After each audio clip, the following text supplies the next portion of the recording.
We are back. We are back. Welcome to the show. Hit that like button from you guys. Like, share, and subscribe. Do all the things. Need you guys to do all the things for me, please. All of the things.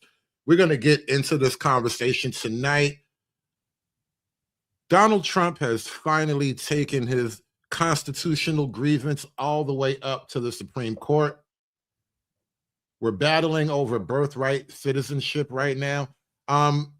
He actually attended briefly. He attended the oral arguments that began today. And I don't think he was all that happy with what he witnessed today.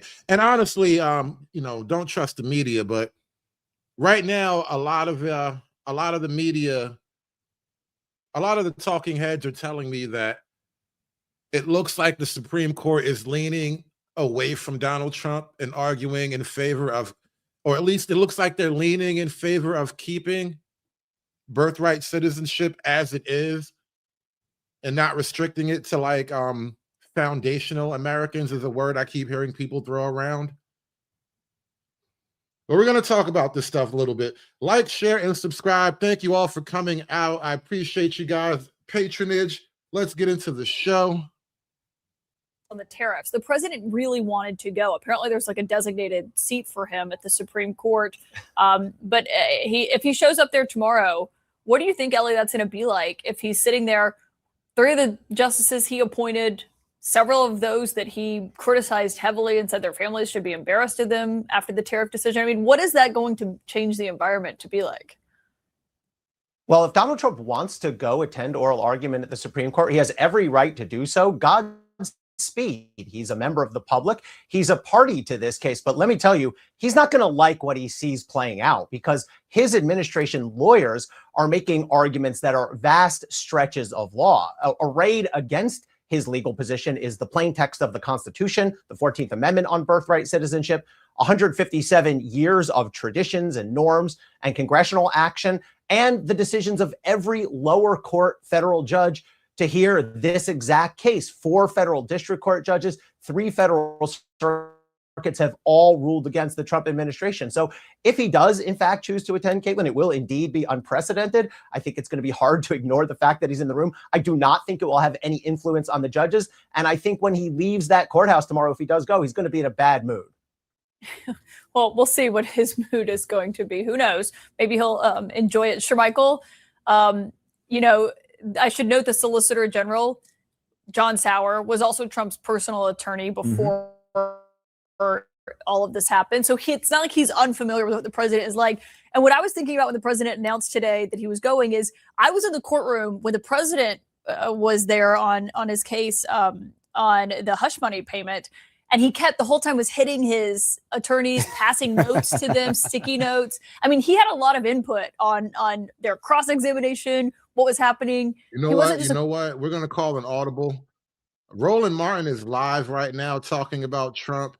And he's got crazy black wizard, Ellie Miscal, live on his channel right now. We're going to jump over to Roland Martin and the crazy black wizard guy. Ellie Mister, we appreciate it. Thanks a lot. Oh, Jeff. Thank you so much, Roland. Have a nice one. All right, folks. One of the critical issues that we're looking at is the issue of voting. It is dominant before us. We see what Donald Trump tried to do with that silly executive order on yesterday. Literally 130 years of Supreme Court is going to get to telling you, get out my face with this, right? Like he that is him dismissing Sauer's argument on that point. On the second clip you played, or near the end, the last clip you played was Amy Coney Barrett. Now, I like to remind people here gently so that we also have to remember that Amy Coney Barrett has adopted children and that coming to the mother of adopted children with an argument that says your citizenship is tied to the blood of your birth parents, not the soil that you're born onto or any other kind of legal distinction, that ain't going to hit too well with a person like Amy Coney Barrett. And I found her to be very strong today, criticizing the administration, kind of going after their core underlying argument. The clip that you played, she was throwing around a lot of Latin phrases, jus sanguinis versus jus soli. These are Latin phrases that go to the idea of how citizenship is based. Is it jus sanguinis means through the blood. So your citizenship comes from the blood of your parents and is passed on to you. Jus soli means from. We're literally debating blood and soil nationalism in the Supreme Court. At the very least, thank you, Trump, for putting that issue up there in front of the court. Who knows how far it'll get you? But I like that we're actually talking about blood and soil nationalism. The soil, does the citizenship come from the soil, the land that you're birthed on, right? In America, we've done it jus soli. We've done it based on the land you're birthed on. We've done that not just since the 14th Amendment. We've done that before the 14th Amendment when you looked at how citizenship was determined in each of the various states. And it's not just America. It is pretty much the entire new world. So Republicans, MAGA people, they like to say, oh, no, America's so very different. It's not how they do it in the old world. No, that's not how they do it in some European countries. But I think your listeners and viewers are particularly primed to understand that Europe ain't the whole damn world. America is not an extension of the new world. America is an extension of the old world. It's an extension of Europe, of Britain, and to be exact, and ancient Roman legal and Greek philosophy. Like, it's not a new world philosophy to be democracy, American Republic and all that. It's not a new world philosophy. So the idea that we should be bound to this quote new world just because that's how they do it, it's not really going to work for us. This is why we have traditions and a constitution. And when you look at the hemisphere that America is in, what you see in the Western hemisphere is that most of the countries here, the US, Canada, Mexico, Argentina, Brazil, I can go on and on and on. They do it jus soli. They do it based on the soil that you're born into, right? And Amy Coney Barrett was hitting exactly at that point that this is the way that we do it. And Sauer is giving them, and Trump is giving them no arguments and no reasons for them to completely throw out the Constitution, completely throw out the 14th Amendment, completely throw out literally 130 years of Supreme Court precedent, just because Donald Trump is particularly bigoted and particularly hates undocumented immigrants. Like that core argument wasn't making sense to. And everybody who I listen to give any analysis of that, they always throw that cheap shot in there. The only reason Donald Trump is doing this is because he hates non-white people. He hates all the POCs. He hates the black people too. And I'm like, really, this would actually help Black Americans a lot, especially like the FBA crowd and all that, the foundational Black Americans.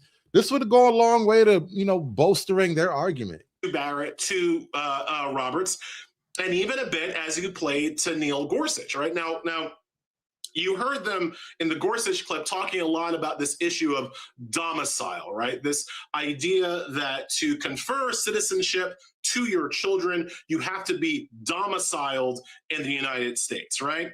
Well, that is a term that John Sauer and the Trump administration, they're just making up. You can read the 14th Amendment, as I have. You can read the Civil Rights Act, as I have. And the word domiciled ain't there.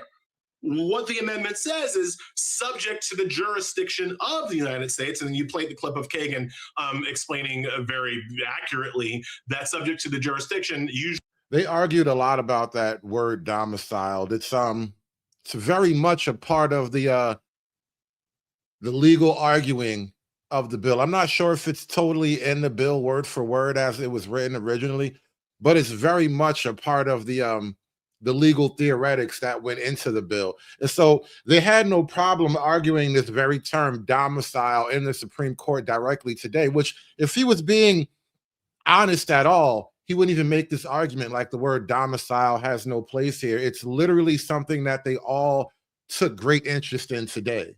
usually means subject to the authority of, right? So if I can be arrested by the United States, I am subject to the jurisdiction of the United States, right? If I can get a parking ticket from the United States, I am subject to the jurisdiction of the United States. We know that's not true for everybody that's here. Ambassadors in New York City, ambassadors, I know, don't get parking tickets. And it's really subject to the jurisdiction of and being an actual citizen of are two completely separate parallel issues. And that's what's being debated here. Anybody who winds up into anybody's territory, you're now subject to the jurisdiction of whoever is in charge of that territory. That's how territory works, right? But it doesn't make you a citizen, though. And this is kind of like what they're trying to get a fast one by you when they argue it like this in the Supreme Court, especially. Oh, well, if you're subject to the jurisdiction of the United States, that means you must be a citizen. This is kind of why Ketanji Brown Jackson is getting roasted today. I'm going to play the clip in a minute, but she basically makes an argument that, well, if you went to Japan and had to follow Japanese laws, wouldn't that make you like subject to the jurisdiction of Japan, therefore Japanese? Like, no, it's not how that works. Never. really annoying. Ambassadors can argue that they're not subject to the jurisdiction of the United States. My black ass is, and so is any immigrant. So is any undocumented immigrant, they are subject to the jurisdiction of the United States. So this idea of like, oh, actually it depends on domiciliaries, that's some bullcrap that Sauer is making up. Now, he's not alone in making it up, because Sauer's fundamental argument. And the reason why the word domicile is important here is because they are looking for the original grounding in citizenship, meaning if you have established legal domicile in this country, then you can be granted citizenship, and then your children, so on, can be granted citizenship, right? But if you haven't had legal domicile established, if it was illegal, then your citizenship is no longer valid, nor is your children's, and so on and so forth, right? It will be retroactively like putting a lot of people in question because you aren't an actual legally recognized, you haven't domiciled here legally. You haven't really crossed that legal threshold. And so they argued about that for a long time this morning. Is based on the arguments of a man named, a 19th century man named Alfred P. Morse. That's the source that Sauer and the Trump administration keep going back to try to make their "it's about domicile, it's not for transients" argument. Thing about Arthur P. Morse, he was an avowed white supremacist. And when I say avowed, I mean Arthur P. Morse is actually the lawyer that argued Plessy v. Ferguson for the side of the segregationists, right? So we're talking about like a famous white supremacist, right? There's like Nathan Bedford Forrest, John C. Calhoun, and like this guy, right? Like he's on that third tier of like famous white supremacists in history. And that's the guy that the Trump administration's entire legal argument is based on. And at the Supreme Court today, both Roberts called Sauer's sources quirky, which I believe is, I speak white for a living. I believe that's the white version of that sounds like some racist bullcrap to me, right? He speaks white for a living. That's hilarious. I wonder if they're hiring. I can do that job. I can speak white. I should get paid to do that. Robert's calling it quirky. Kagan called his sources unusual. He's using a white supremacist to make his argument, right? So yeah, I think Trump lost, and I think it's not going to be particularly close. I counted 6 votes against the Trump position, if you count all the liberals, Kagan, Sotomayor, and Ketanji Brown Jackson, along with Roberts, along with Amy Coney Barrett, and probably along with Gorsuch. I could argue that there's 7 votes. I could argue that Brett Kavanaugh was a little bit harder to pin down, but a lot of people are arguing that Brett Kavanaugh also wasn't buying it. And Roland, if you want me to go really crazy, want me to say something really radical, I think Clarence Thomas is still in play. I'm not saying we're going to get him, but Clarence Thomas, usually when he's against you, he makes it very clear in his like 1 or 2 questions that he's going to ask. And this hearing he asked 3 questions, which is a lot for Clarence. And only one of them was obviously like, I'm with Trump, right? The other 2 were open-ended a little bit. You could kind of take them either way. So I don't necessarily, I'm not going to predict that Thomas is going to vote against the Trump administration. I'm not a fool. But even Thomas wasn't 100% bought in to this particular Trump argument. And it was awesome that Donald Trump had to watch this ass kicking live in person.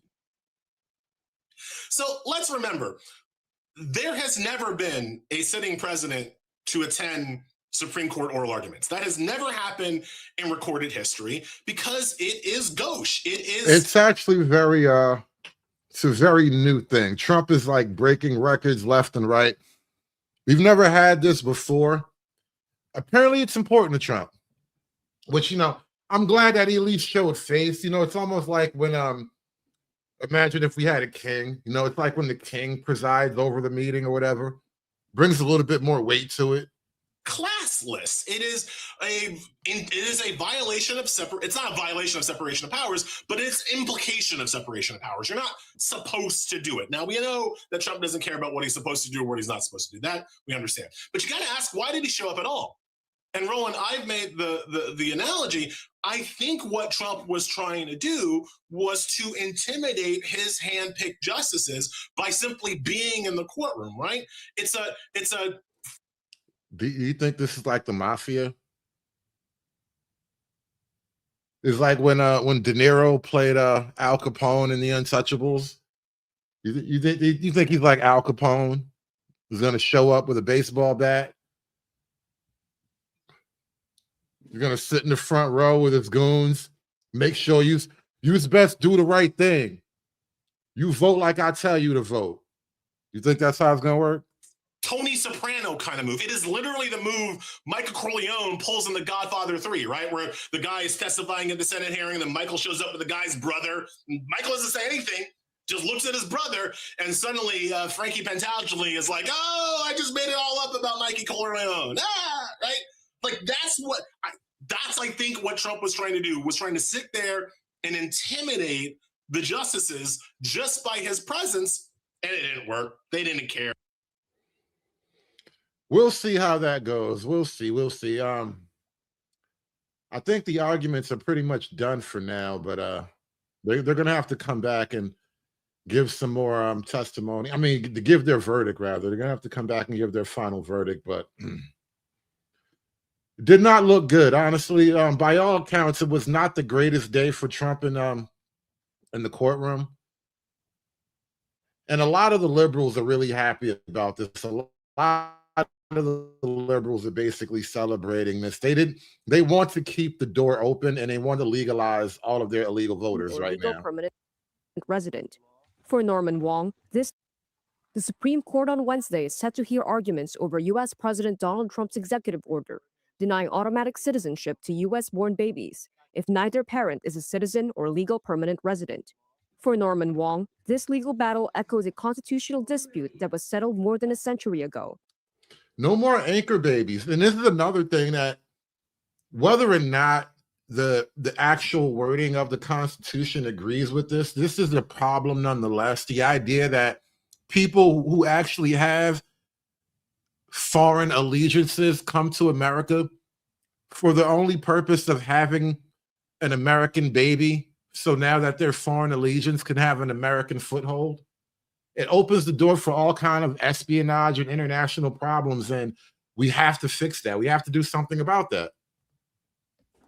Amid a wave of anti-Chinese sentiment in the late 1800s, the U.S. government tried to prevent Wong's Chinese-American great-grandfather, Wong Kim Ark, from re-entering the country after visiting his parents in China.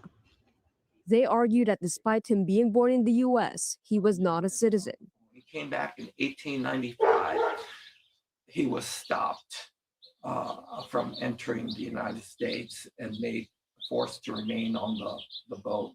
The collector of customs decided that the 1882 Chinese Exclusion Act was enforced, and he didn't recognize Wong Kim Ark's birthright citizenship. In March 1898, the Supreme Court rejected the government's claim and ruled that the Constitution's 14th Amendment guarantees citizenship to nearly everyone born on U.S. soil, including children of foreign nationals like Wong.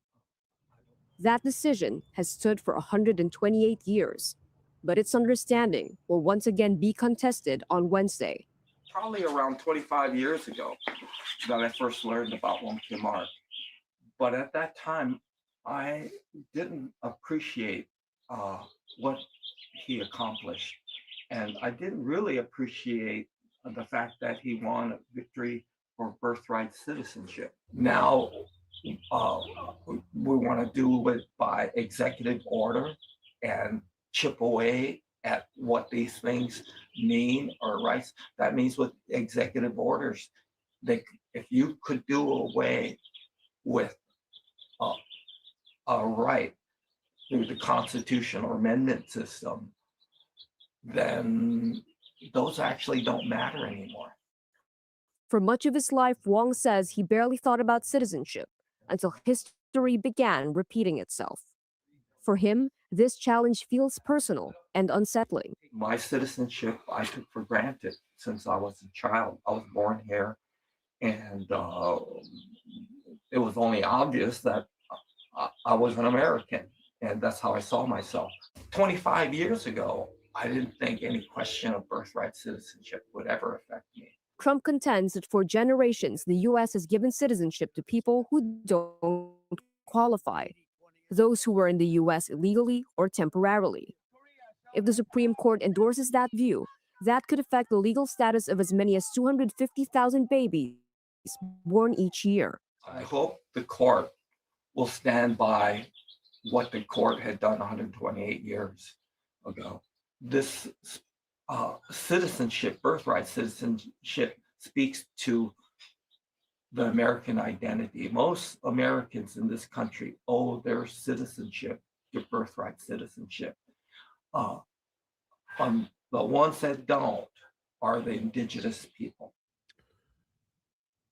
The problem with issues of national identity is that if you don't maintain some level of status quo, then you do begin to just eradicate whatever your national identity is really made of.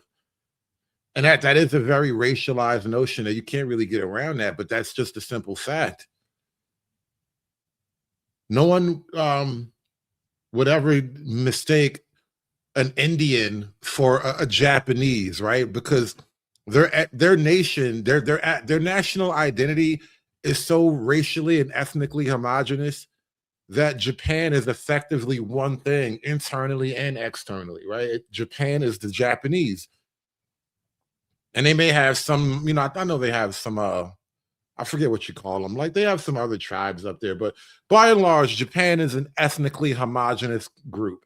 And they have a deep sense of national identity because of that, right? Now, America is a much less ethnically homogenous group, but by and large, America was founded by European settlers.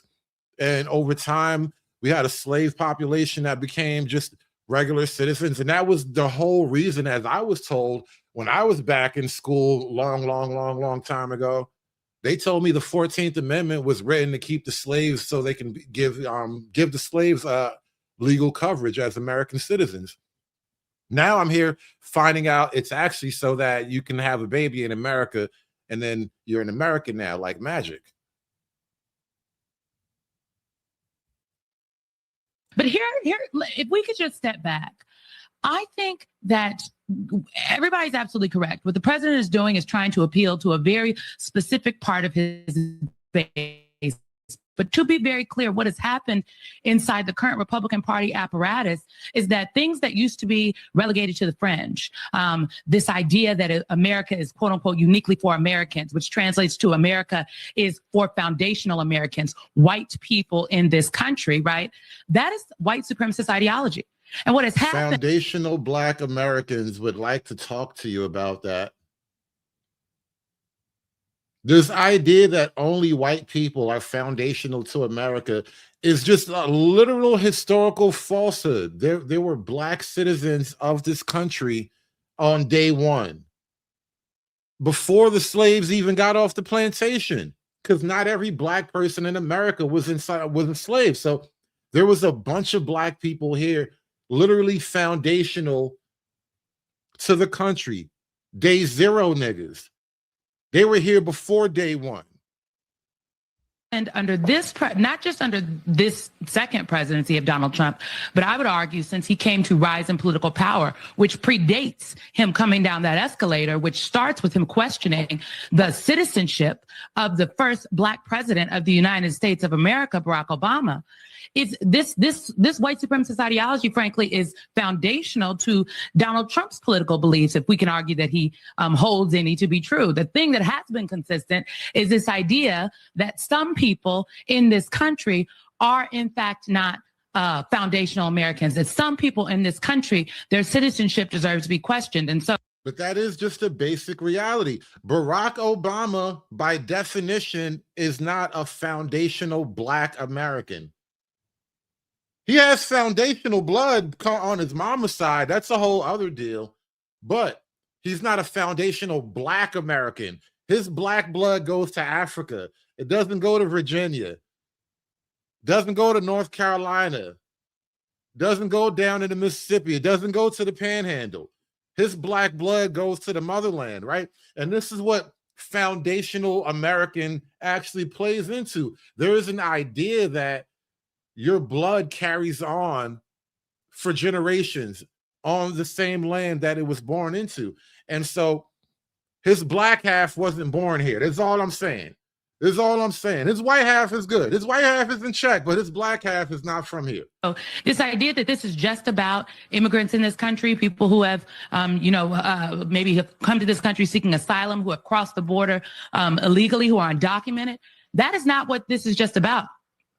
In the last election, the last presidential election, there were people on the right, not so much on the fringe, who questioned initially if Kamala Harris was actually eligible to serve. I would argue that goes all the way back to 2020 when she was picked as Joe Biden's vice president. I know, because I was in the room saying we need to make sure that we underscore she was born in Oakland, California, at this particular hospital, because there are people out there who are attempting to assert that she is ineligible because she is not a true American. She's another one. She's like questionable blackness, right? And Kamala got by. We didn't even question her American citizenship. It wasn't even like that with Kamala. But you try to pass her off as a Keisha girl. You try to pass her off as a black girl who graduated from Howard University. And we had to start questioning her blackness. You made us question her blackness, all right? Because before Kamala actually ran, I remember when Kamala became black the day she announced she was running for president. Because up until that day, she had been known as like the first Indian American senator. She went into the Senate praising her Indian American heritage. She never once raised the black flag until she decided she needed to be president. And then all of a sudden, there's a black girl running for president. And then she was able to like ride on the coattails of being black. Black privilege or something like that. However that works, I don't know. So this is a very slippery slope, I would argue. And if people think this is just about folks who might have crossed the border or who might have crossed the border illegally or overstayed their visa, it is not.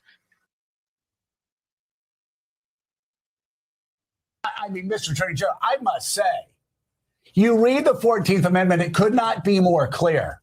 Like, the Supreme Court threw out this racist argument in 1898. 1898. I will tell you truthfully, the reason I am actually excited about this is because I want to know if Clarence Thomas and Alito both decide they're going to have the guts to side with Donald Trump in abolishing the 14th Amendment, because the clear language of the 14th Amendment states what birthright citizenship is. All persons born or naturalized in the United States are citizens of the United States. And Donald Trump is trying to get that overturned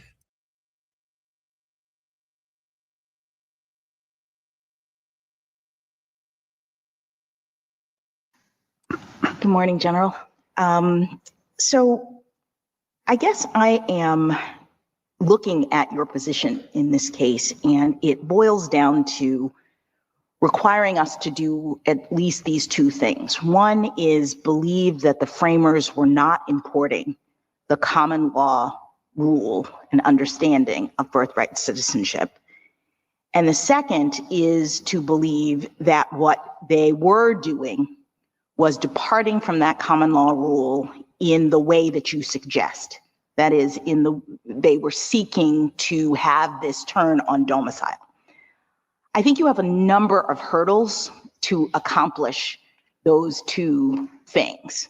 One of which I think is that when we look at this court's case law, and no one I think has mentioned Schooner's Exchange, but it appears that that was an 1812 case in which it seems as though the court had already accepted at the time of the ratification of the 14th Amendment that the allegiance that you were talking about was the English common law rule. That, in other words, allegiance meant that you are covered by the laws of the jurisdiction, that you can rely on that jurisdiction's protection. That's what allegiance meant. Now you're saying today, no, allegiance meant something about loyalty or that kind of idea. But if the Supreme Court... Am I the only one who thinks that she doesn't understand how allegiance works? Let me run that back a little bit. Where did we lose the practical application of the word allegiance? How did we lose that? One of which I think is that when we look at this court's case law, and no one I think has mentioned Schooner's Exchange, but it appears that that was an 1812 case in which it seems as though the court had already accepted at the time of the ratification of the 14th Amendment that the allegiance that you were talking about was the English common law rule. That, in other words, allegiance meant that you are covered by the laws of the jurisdiction, that you can rely on that jurisdiction's protection. That's what allegiance meant. Now you're saying today, no, allegiance meant something about loyalty or that kind of idea. But if the Supreme Court had, prior to the 14th Amendment, established that allegiance meant the common law definition, I think your first hurdle is to help us understand why we would believe that when the 14th Amendment was ratified, the framers weren't just incorporating what we had previously said it meant. Page 572 of the congressional record directly addresses this. They say the concept of temporary and local allegiance from the Schooner Exchange is what is meant by, or temporary and local jurisdiction from the Schooner Exchange is what is meant by the word jurisdiction in the 14th Amendment. Senator Trumbull says, I thought about saying owing allegiance, but again, quote, there's a sort of allegiance from persons temporarily resident in the United States whom we have no right to make citizens. So he expressly and consciously rejected reliance on Schooner. What do we do with, I mean, that's a debate and it's a discussion, very valid, but then we have a subsequent debate between Fessenden and Wade where the same concept comes up and it becomes clear, at least from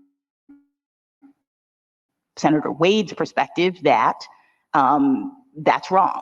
So Fessenden, and I'm not sure whether these are senators, I apologize.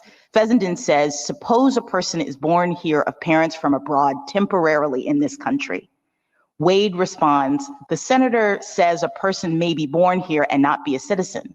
I know that is so in one instance, in the case of the children of foreign ministers who reside near the United States, et cetera, et cetera. So it appears as though in that exchange, at least Senator Wade believed that the English common law understanding of what it means to have allegiance, to be a temporary person on the soil was what was being adopted. Yeah, that exchange strongly supports us. If you look at it in context, Senator Wade has introduced a version that says only birth on U.S. soil and doesn't have any allegiance or jurisdictional element to it. And so Senator Fessenden stands up and says, well, that can't be right because, obviously, what about the children of temporary visitors? It has this, it's another one of these statements that has this appeal to a background understanding that we all agree that the temporary visitors, their children do not become citizens.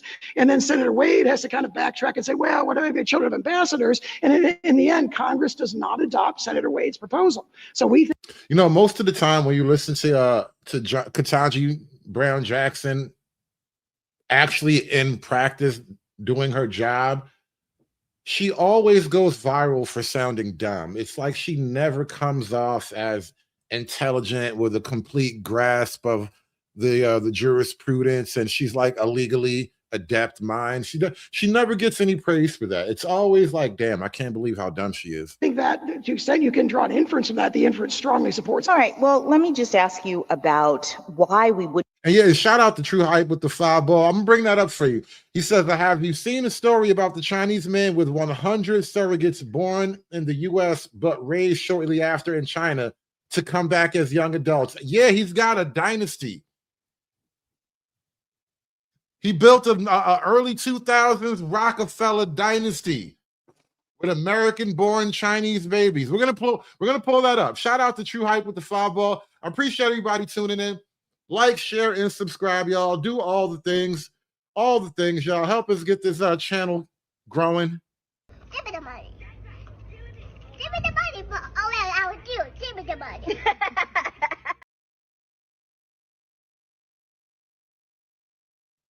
We're going to start talking about these Chinese anchor babies. You thought the Mexican anchor babies was the problem. No. Mexican anchor babies don't even know how to do kung fu. These Chinese anchor babies are going to be a problem. See in the 14th Amendment anything about parental allegiance. Several of my colleagues have talked about the fact that your view of this turns on what the status of the parents are, and not the child, as would the born in the United States view of it.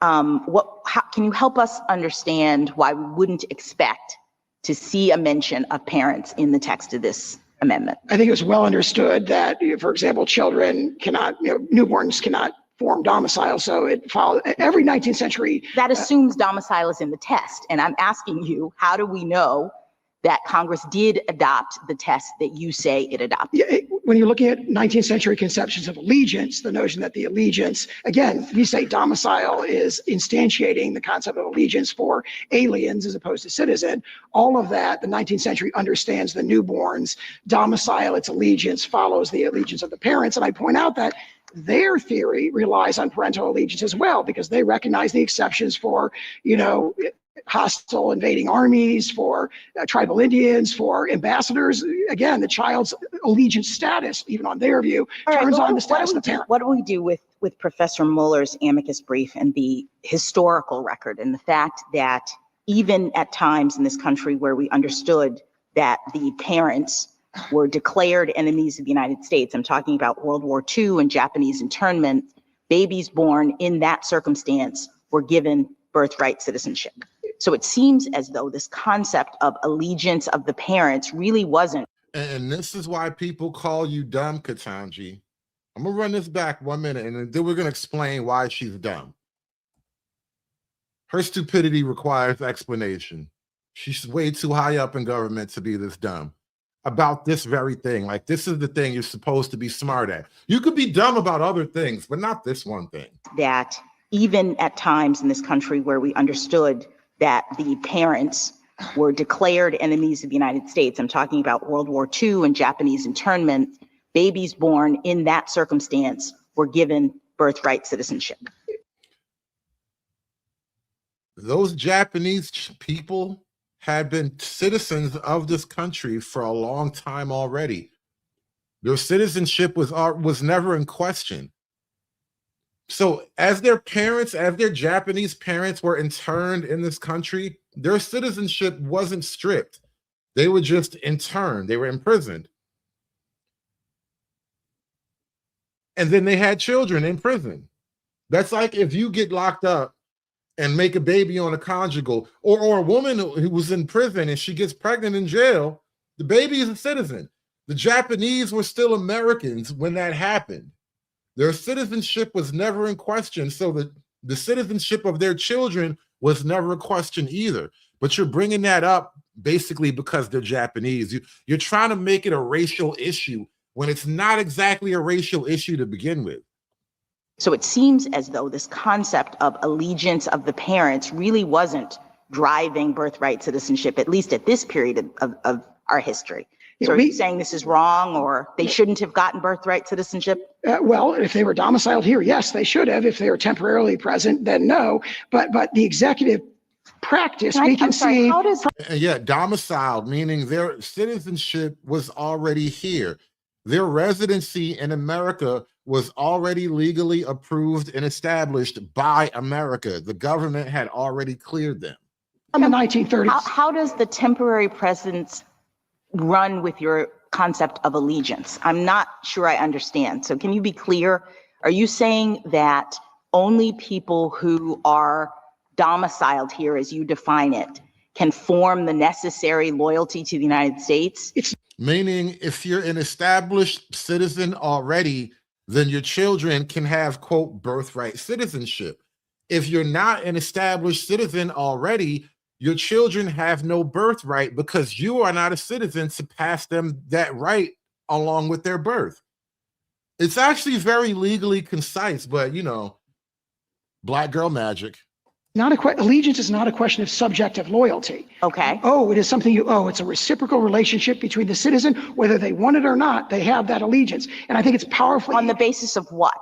Domicile. I mean, that's what it says in so many words in the Venus and the Pizarro. It says, look, if you're talking about an alien, if they're just temporarily passing through, no, they don't have allegiance. But if they've made it their permanent home, they become part of our political community, and they are analogous or akin to citizens. All right, just quickly, because I'm mindful of the time. What do you do with Won Kim Ark's statement that birthright citizenship is applying, quote, independently of a residence with intention to continue such residence, independently of any domiciliation? I know that they use domicile, it's a fact in the case, but that's not a part of their holding. It's not what the reasoning turns on. I believe you're quoted from page 693 of that opinion. It goes on to say, not citizen terms on that, but the duty of obedience to our laws. It doesn't take the further step at that point and say, therefore, if you have temporary local allegiance, you're a citizen. And immediately before that, you have that page 693 summary of the court's holding, where it says, you say Won Kim Ark incorporates a domicile requirement. That is the holding. It's definitely clearly expressed in the holding. All right, one final thing, perspective. You say perspective, we're supposed to do this. Don't worry about the people who are already here and who would not qualify under your rule. How does this work? Are you suggesting that when a baby is born, people have to have documents, present documents? Is this happening in the delivery room? How are we determining when or whether a newborn child is a citizen of the United States under your rule? And I think that's directly addressed in the SSA guidance that's cited in our brief. What SSA says is there's currently a system where, for example, Social Security numbers are generated based on the birth certificate. They say this can still be, for the vast majority of instances, completely transparent. You will still get a. No, not transparent. I'm just talking about the particulars, because now you. How about if you're already a legal established citizen, then you can have birthright citizenship for your children. If not, then not. Say your rule turns on whether the person intended to stay in the United States. And I think Justice Barrett brought this up. So are we bringing pregnant women in for depositions? What are we doing to figure this out? No, as I pointed out earlier, the executive order turns on lawfulness of status. So if you if the mother or the father is an American citizen, then you're good. It's not that complicated. If you give birth to a baby in the hospital right now, it gets the birth certificate in the system. There's a computer system. So there's no opportunity. There's apparently no opportunity then for the person to prove or to say that they actually intended to stay in the United States. Absolutely not. The opposite is true. Their opportunity to dispute if they think they were wrongly denied, which would only happen in a tiny minority of cases, is directly addressing that guidance. After the fact. Yes. After their baby has been denied citizenship, then we can go through the process. Yes. And the way that, I'm summarizing because I'm not an expert in computers, but there's a computer program that currently automatically generates a Social Security number. SSA says, look, a Social Security number, non-citizens can have them if they have work authorization, so it doesn't prove citizenship. We'll give you a Social Security number, provided that there's the system automatically checks the immigration status of the parents, which there are robust databases for, and then it appears no different to the vast majority of birthing parents. Thank you. Thank you, counsel. Now let's take a look at these Chinese billionaire baby farms.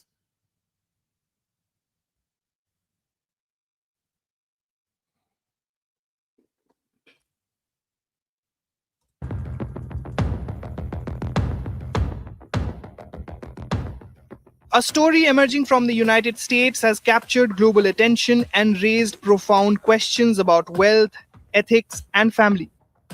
Chinese gaming billionaire Zhu Bo, founder of online gaming company Duoi, Not a gaming billionaire. Oh my God.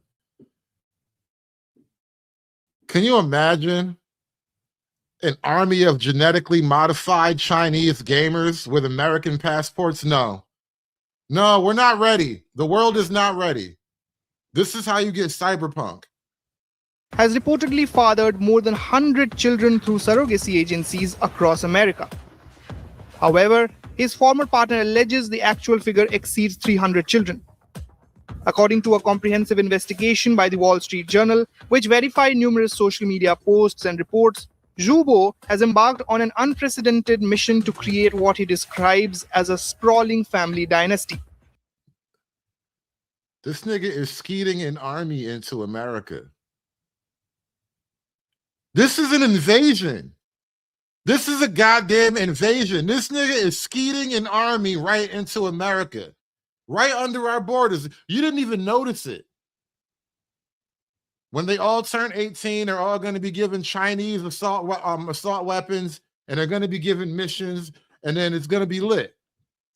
This nigga skeeted an army here. How you do that? He has publicly referred to himself as China's first father. In 2023, Zhu made a striking declaration of his intentions to father at least 50 sons, especially male heirs, whom he believes are better suited to inherit and manage his business empire. Why do you keep showing images of white and brown and black kids? I know he did not have a Punjabi kid. I know this Han Chinese nigga did not make a Punjabi baby. Why don't you show me little Asian babies? What's up with that? I hate when the media tells you one thing and shows you another. Stop messing with my expectations, all right? Social media accounts linked to the billionaire have posted statements claiming that having more children can solve all problems, and have even speculated about potential marriages between his offspring and the children of other prominent figures, including Elon Musk. And this is how you take over. This is how you take over an entire political system. My babies are going to marry your babies, and then my babies are going to secretly strangle your babies in their sleep after you have a couple of kids. And then my family runs everything. That's how things have done. This is how dynasties have been created throughout history, all right? This is high-level political intrigue right here. This is espionage the old-fashioned way. I'm just going to make my own spies.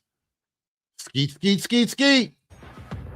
However, this ambitious vision has encountered significant legal and personal challenges. In 2023, Los Angeles Family Court Judge Amy Pellman denied Zhu's parentage petition, though accounts associated with him later suggested a successful appeal. The situation has become further complicated by a custody dispute with his ex-girlfriend Tang Jing over 2 daughters. Even Chinese gamer billionaires have hoe problems. You got 99 problems. I feel bad for you, son.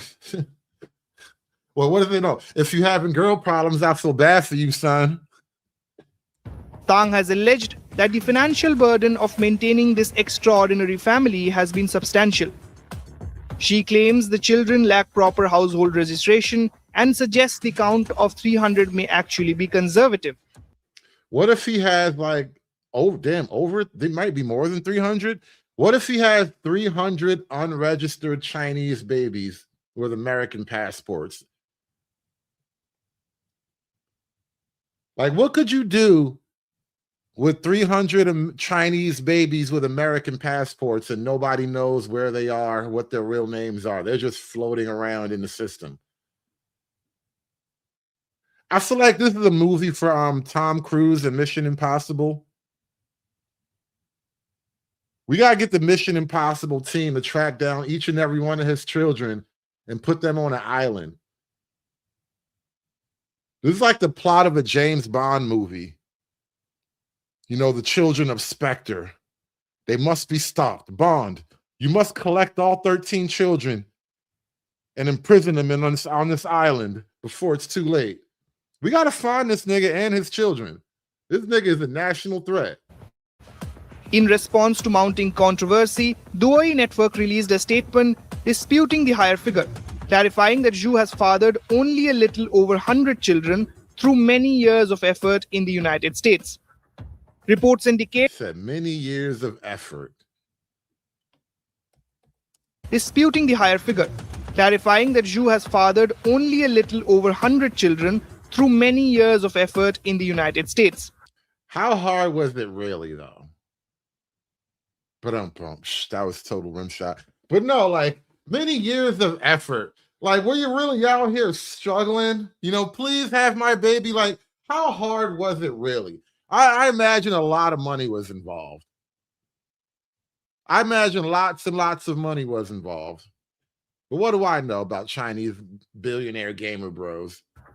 Reports indicate that many of these children reside in a single home in Irvine, California, under the care of professional nannies. The case has sparked intense debate, particularly in China, where commercial surrogacy is prohibited by law. With Shrijita Sen Mojumdar, Bureau Report, India Today Global. And this is why we're having the birthright citizenship problem, because Trump knows that these Chinese spy kids, basically, like literally Chinese spy kids, at some point we're gonna have to deal with this. How do you fight the Chinese spy kids? They eat our food. They have Midwestern accents. They shop at the Gap. How are you gonna catch these kids? In China alone, we have identified more than 1,000 birth tourism companies that are almost exclusively focused on the United States. Our federal government does not track this information because there's no centralized collection of information on the nationality of parents who are giving birth. China, however, has done estimates themselves, and the numbers are eye-popping. The Chinese government gave an estimate a few years ago. Their estimate was that on average, 50,000 Chinese citizens a year were giving birth in the United States or at U.S. territories like Saipan. There are others like Professor Salvatore Barbonis from Australia who believes that number is higher. He's estimated 100,000. There was a research firm in China that estimated in 2018 alone, 180,000 managed to give birth in the United States. No one knows what the actual number is, and that is the challenge that we face today. If you do the math, if you look at the ramping up of this activity over the last 13 years, and you take the ballpark estimates, you are looking at roughly 1 million, quote unquote, U.S. citizens who are being raised in the People's Republic of China today. If you look at the websites of these birth tourism companies, they have birth tourism. Come to America, eat the pizza, buy a hoagie, drop a baby, get papers, go back home, all for the price of 5 chicken wings and an egg roll. They have birth tourism in China. That's crazy work. They will tell you who is hiring them. These are not political dissidents. These are military officers, people from the Ministry of Propaganda, people that are high-ranking officials in the Chinese Communist Party. In other words, these are part of the CCP establishment. Listen, the best, wow, that's a crazy graphic.